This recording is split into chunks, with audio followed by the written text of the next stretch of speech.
WWE is reportedly pushing for WWE NXT to defeat AEW Dynamite in terms of viewership. Details on that, plus could they, WWE, be interested in signing current AEW star Rusev? Well, reportedly, discussions have taken place within WWE about possibly signing the AEW star. In addition to new signings, possibly Nick Aldis and Brian Pillman Jr. could be two names that WWE is looking to sign at the moment. Money in the Bank reportedly does really strong pay-per-view buys. An update on if Jimmy Uso's current injury is storyline driven, and Rhea Ripley reveals the things she'd like to do the most with Dominic Mysterio.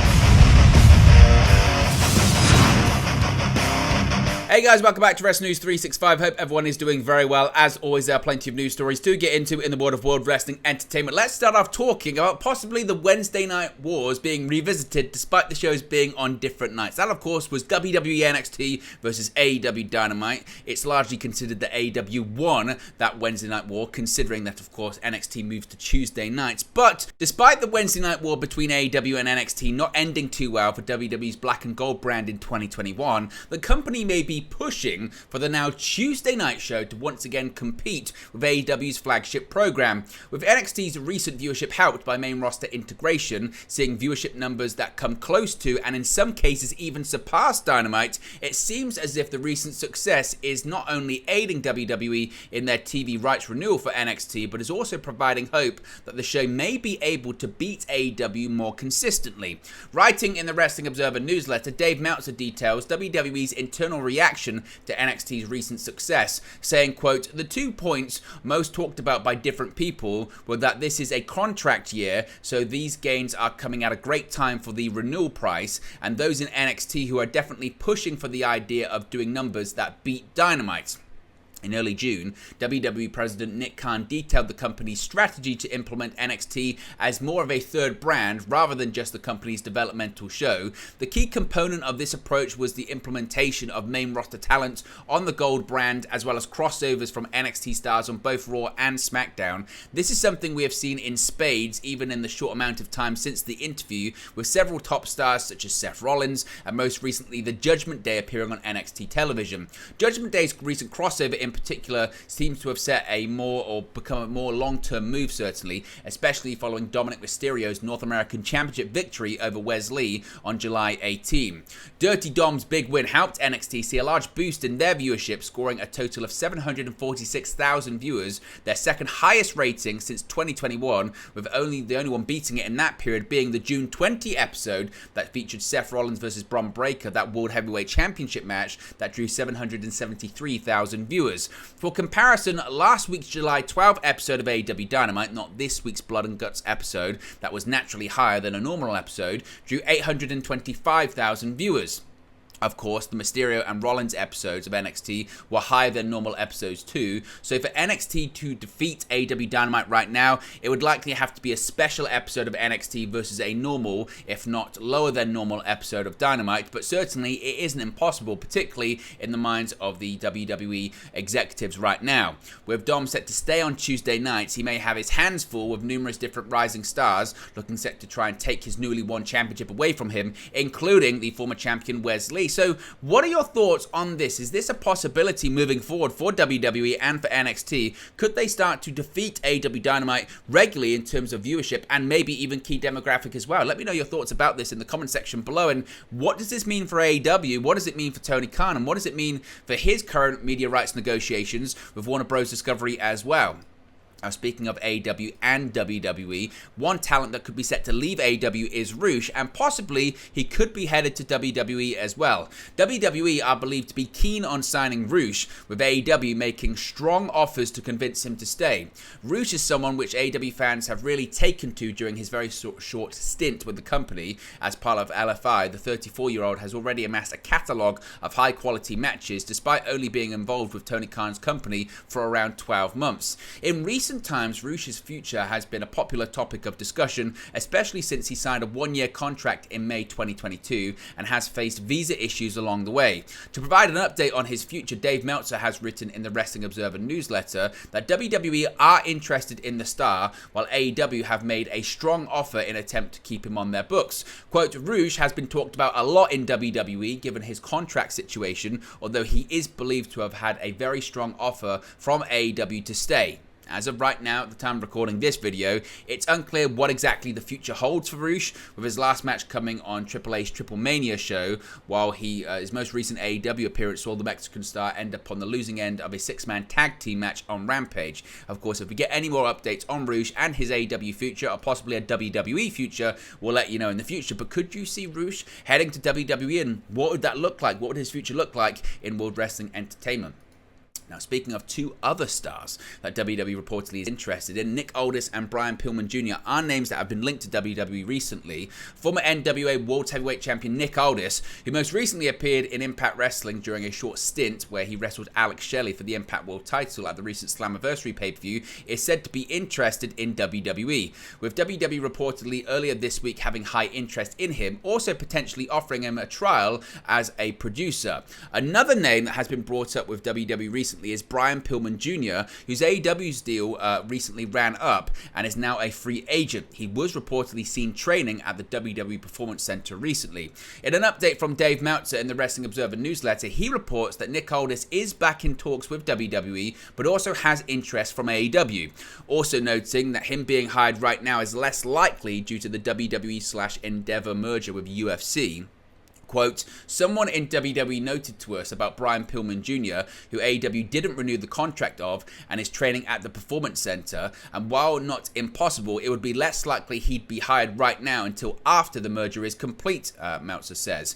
Aldis is back in talks, and Mike Johnson reported that he will be getting a trial as a producer as early as next month. Aldis has no new deal in place and is said to be interested in both AEW and WWE. Of course, there are still a few things to play out on the WWE UFC Endeavor merger, so that could still take some time, with much talk of a hiring freeze until it is indeed completed. It'll be very interesting to see how WWE does tackle free agents that they are interested in signing, particularly once that merger is complete as well. Nick Aldis, this is something that a lot of people have been talking about, still has a lot to offer as a talent, considering that he's reportedly being internally talked about as a producer. So what are your thoughts on this? Do you think that Nick Aldis and Brian Pillman Jr. could both end up in WWE? But what are your thoughts on WWE viewing Nick Aldis, a former NWA World Heavyweight Champion, a former Impact World Champion, primarily as a producer? Is that a waste of his talent? Let me know your thoughts and your opinions about that in the comment section below. Now, the Money in the Bank event was a roaring success for WWE over here in the UK, but also in the more traditional sense as well when it comes to pay-per-view buys. Now, WWE Money in the Bank was the first major premium live event to emanate from the United Kingdom in decades, and its performance has been revealed. Of course, we do know that Clash at the Castle did take place in Wales. It's also in the United Kingdom, but primarily from England, obviously, of course, is what we're talking about there. The show took place at the O2 in London, England on July 1st, with WrestleTix reporting that 17,617 tickets had been distributed for the sold-out event. It was previously reported that the show was the highest-grossing arena show in WWE history, as announced by Triple H in the post-show press conference. He would also state that the June 30 episode of SmackDown, also from the O2, was the highest-grossing SmackDown in WWE history. Dave Meltzer has provided further insight into the performance of the show in the Wrestling Observer newsletter, writing, quote, Money in the Bank ended up doing 17,600 buys on pay-per-view, which is a phenomenal number of late buys. It was up 82% from last year's Money in the Bank, even during a period when streaming has gotten stronger and television pay-per-view has gotten weaker. The number was lower than WrestleMania, but blew away everything since WrestleMania. Keep in mind that this show was also an afternoon show from the UK and not in prime time, and it nearly doubled last year's show that was in prime time. With the WWE Network airing premium live events as part of the monthly subscription, pay-per-view buys are naturally considerably lower than they would have been historically, but certainly this is a massive number for WWE, and also, as Meltzer mentions, it wasn't even in prime time, which again just goes to show how successful this big event was for WWE, and obviously they're going to be very open to having future shows take place in the UK in the future. Now, also a bit of an update when it comes to Jimmy Uso. He was involved in the main event of the Money in the Bank event, and since then he's been written off television through an injury. After being assaulted by WWE Undisputed Universal Champion Roman Reigns and Solo Sikoa on the July 7 episode of SmackDown, the status of Jimmy Uso has been confirmed courtesy of a new update. While many would have guessed that the attack on Jimmy was simply a way to write him off TV in aid of the larger Jey Uso and Roman Reigns storyline, it was a possibility there may have been a real-life reason for him to be taken off of WWE television. However, as reported by Dave Meltzer in this week's Wrestling Observer newsletter, Jimmy being written off WWE TV for the time being was purely a storyline purpose and there was no other reason behind it. Meltzer writes, quote, "On SmackDown they said that Jimmy Uso suffered ruptured rib cartilage and would be out of action for the foreseeable future. That is a storyline.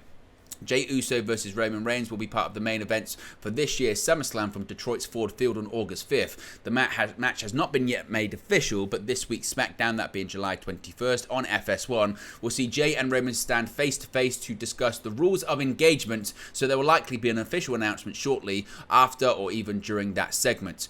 Even though there are plenty of matches clearly planned, only 2 matches have been officially confirmed by WWE as of this recording. They are Cody Rhodes versus Brock Lesnar, which is expected to have a stipulation added to it, and Seth Rollins versus Finn Balor for the WWE World Heavyweight Championship. So good news that Jimmy Uso isn't actually properly injured. It's just for storyline purposes. Finally, Rhea Ripley and her relationship with Dominic Mysterio. Well, Rhea Ripley, Mammy, whatever you want to call her, she said a whole lot without saying much. On Thursday, WWE released a video of Women's World Champion Rhea Ripley answering a bunch of fan questions. When asked to disclose her favourite thing to do together with Dominic Mysterio, Ripley provided an answer that seemed to send her followers into a tailspin. She said, quote, "I think you already know that," she said, winking and laughing. Ripley would follow it up with a censored and bleeped out word that sounded a whole like.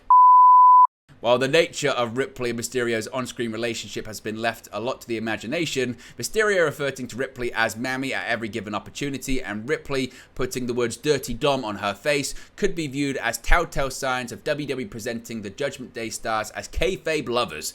This would also explain why Buddy Matthews, Ripley's real-life boyfriend, has jokingly threatened to beat up Mysterio for growing closer to his girlfriend. In fact, the term Buddy Matthews began trending on Twitter on Thursday as fans discussed the brewing kayfabe romance of Mysterio and Ripley and how it would be affecting the AEW star. Ripley and Mysterio have been paired up since the latter turned on his father, WWE Hall of Famer Rey Mysterio, to join the Judgment Day at last year's Clash at the Castle event. Subsequently, the duo began invading Rey's home on special occasions and holidays, with WWE shooting videos to further the storyline of Dominic betraying his father. Ultimately, the father versus son match would take place at WrestleMania 39, with Rey prevailing victorious. Mysterio, the newly crowned NXT North American champion, is expected to appear on both Raw and NXT going forward, according to PW Insider, as WWE plans to feature the Judgment Day faction across its programming on USA Network. Meanwhile, Ripley will reportedly be defending her Women's World Championship at SummerSlam against Raquel Rodriguez, who she has feuded with, or at least teased a feud with, in recent weeks. So there you go, guys. It's the latest WWE news for you. Be sure to smash a like on the like button. Be sure to subscribe, bottom right-hand corner. As always, let me know your thoughts in the comment section below, and I'll speak to you again very, very soon. Hey guys, thank you for watching, listening, streaming, or however you come across this video today. Be sure to click on the video on the right there to watch our next video, or click the bottom there to subscribe, or the bottom right hand corner. Thank you very much, and I'll speak to you again very soon.